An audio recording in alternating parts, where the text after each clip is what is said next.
주간의 첫날 이른 새벽에 막달라 사람 마리아가 무덤에 가서 보니 무덤 문을 막은 돌이 이미 옮겨져 있었다. 그러므로 그 여자는 뛰어서 시몬 베드로와 예수께서 사랑하시던 그 다른 제자에게로 가서 누가 주님을 무덤에서 가져갔습니다. 어디에 두었는지 모르겠습니다. 하고 말하였다. 베드로와 그 다른 제자가 나와서 무덤으로 갔다. 둘이 함께 뛰었는데 그 다른 제자가 베드로보다 빨리 뛰어서 먼저 무덤에 이르렀다. 그는 몸을 굽혀서 고운 배가 놓여 있는 것을 보았으나 안으로 들어가지는 않았다. 시몬 베드로가 그를 뒤따라와서 무덤 안으로 들어가 보니 고운 배가 놓여 있었고 예수의 머리를 쌌던 수건은 그 고운 배와 함께 놓여 있지 않고 한 곳에 따로 개켜 있었다. 그제서야 먼저 무덤에 다다른 그 다른 제자도 들어가서 보고 믿었다.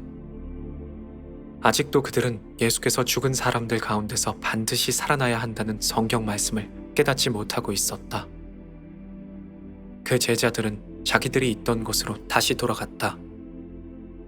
그런데 마리아는 무덤 밖에 서서 울고 있었다. 울다가 몸을 굽혀서 무덤 속을 들여다보니 흰 옷을 입은 두 천사가 앉아 있었다. 한 천사는 예수의 시신이 놓여있던 자리 머리맡에 있었고 또 한 천사는 발치에 있었다. 천사들이 마리아에게 말하였다. 여인아, 왜 우느냐? 마리아가 대답하였다. 누가 우리 주님을 훔쳐갔습니다. 어디에 두었는지 모르겠습니다. 이렇게 말하고 뒤로 돌아섰을 때 마리아는 예수께서 서 계신 것을 보았지만 그분이 예수이신 줄은 알지 못하였다. 예수께서 마리아에게 말씀하셨다. 여인아, 왜 울고 있느냐? 누구를 찾느냐? 마리아는 그가 동산지기인 줄로 알고 여보세요. 당신이 그분을 옮겨갔거든 어디에다 두셨는지를 말해 주십시오. 내가 그분을 모시겠습니다. 하고 말하였다. 예수께서 마리아야 하고 부르셨다. 마리아가 돌아서서 히브리 말로 라부니 하고 불렀다. 그것은 선생님이라는 뜻이다. 예수께서 마리아에게 말씀하셨다. 내게 손을 대지 말아라. 내가 아직 아버지께로 올라가지 않았다. 이제 너는 내 형제들에게로 가서 내 아버지, 곧 너희의 아버지, 내 하나님, 곧 너희의 하나님께로 내가 올라간다고 말하여라. 막달라 사람 마리아는 자기가 주를 보았다는 것과 주께서 자기에게 이런 말씀을 하셨다는 것을 제자들에게 가서 전하였다.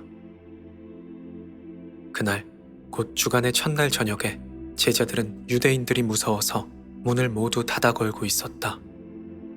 그때 예수께서 오시어 그들 가운데 서서 너희에게 평화가 있기를 하고 인사하셨다. 이 말씀을 하시고 두 손과 옆구리를 보여주셨다. 제자들은 주를 보고 기뻐하였다. 예수께서 다시 그들에게 말씀하시기를 너희에게 평화가 있기를 빈다. 아버지께서 나를 보내신 것과 같이 나도 너희를 보낸다 하셨다. 이렇게 말씀하신 뒤에 그들에게로 숨을 내뿜으시고 말씀하셨다. 성령을 받아라. 너희가 누구의 죄든지 사해주면 사해질 것이요 사해주지 않으면 그대로 남아있을 것이다. 12 제자 가운데 하나로서 쌍둥이라고 불리는 도마는 예수께서 오셨을 때 그들과 함께 있지 않았다. 다른 제자들이 그에게 우리는 주님을 보았소 하고 말하였으나 도마는 그들에게 나는 내 눈으로 그의 손에서 못자국을 보고 내 손가락을 그 못자국에 넣어보고 또 내 손을 그의 옆구리에 넣어보지 않고서는 믿지 못하겠소 하고 말하였다.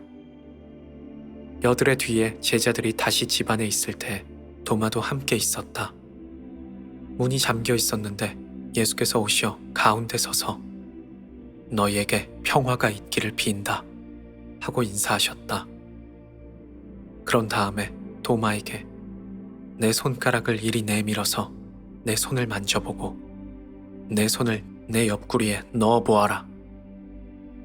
그래서 의심을 떨치고 믿음을 가져라 하고 말씀하셨다.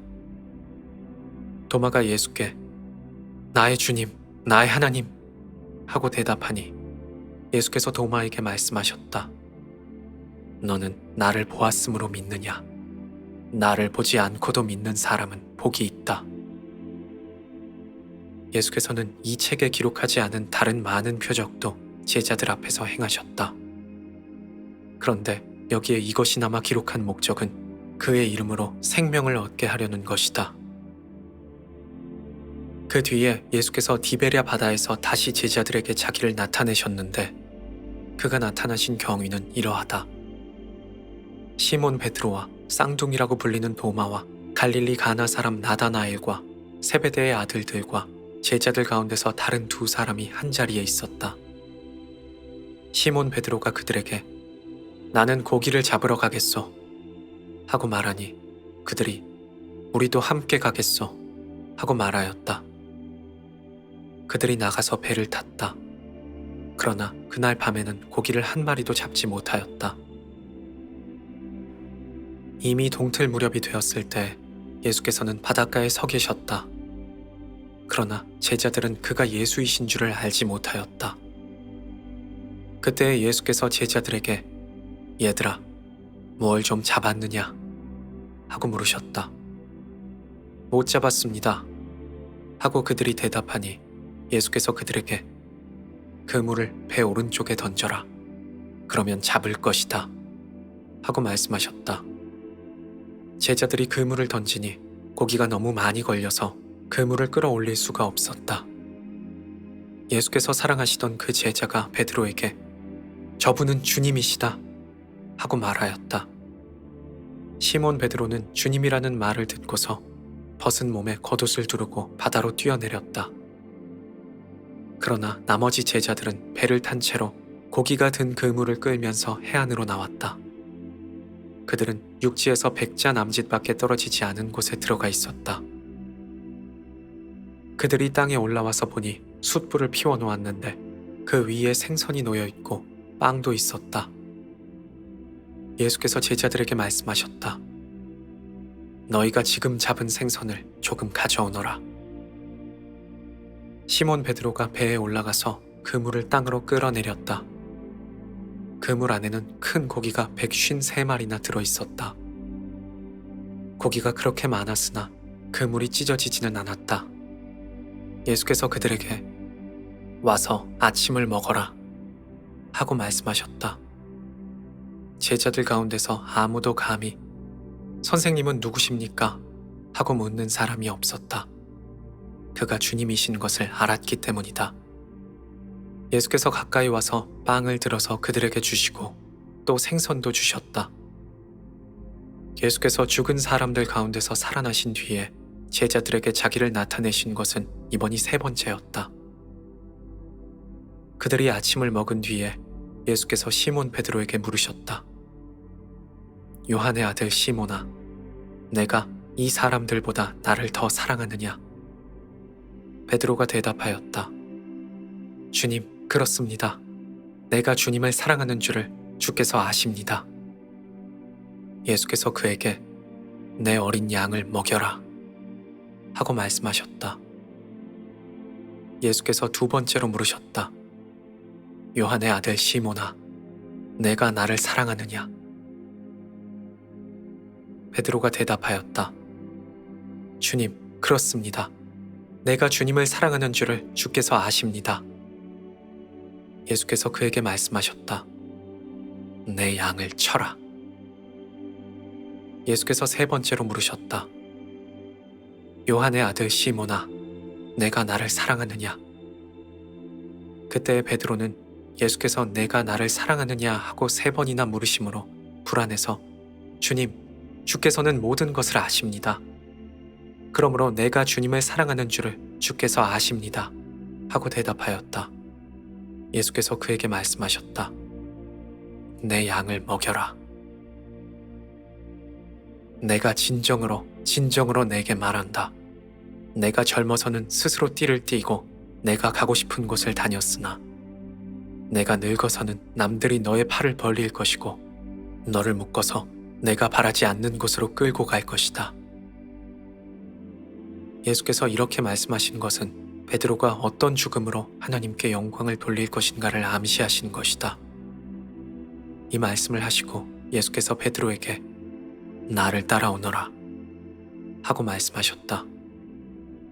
베드로가 돌아다 보니 예수께서 사랑하시던 제자가 따라오고 있었다. 이 제자는 마지막 만찬 때 예수의 가슴에 기대어서 주님을 넘겨줄 자가 누구입니까? 하고 묻던 사람이다. 베드로가 이 제자를 보고 예수께 주님, 이 사람은 어떻게 되겠습니까? 하고 물었다. 예수께서 말씀하셨다. 내가 올 때까지 그가 살아있기를 바란다고 한들 그것이 너와 무슨 상관이 있느냐? 너는 나를 따라오너라. 이 말씀이 그들 사이에 퍼져나가서 그 제자는 죽지 않을 것이다 하였지만 예수께서는 그가 죽지 않을 것이라고 말씀하신 것이 아니라 내가 올 때까지 그가 살아있기를 내가 바란다고 한들 그것이 너와 무슨 상관이 있느냐 하고 말씀하신 것뿐이다. 이 모든 일을 증언하고 또 이 사실을 기록한 사람이 바로 이 제자이다. 우리는 그의 증언이 참되다는 것을 알고 있다. 예수께서 하신 일은 이 밖에도 많이 있어서 그것을 낱낱이 기록한다면 이 세상이라도 그 기록한 책들을 다 담아두기에 부족하리라고 생각한다.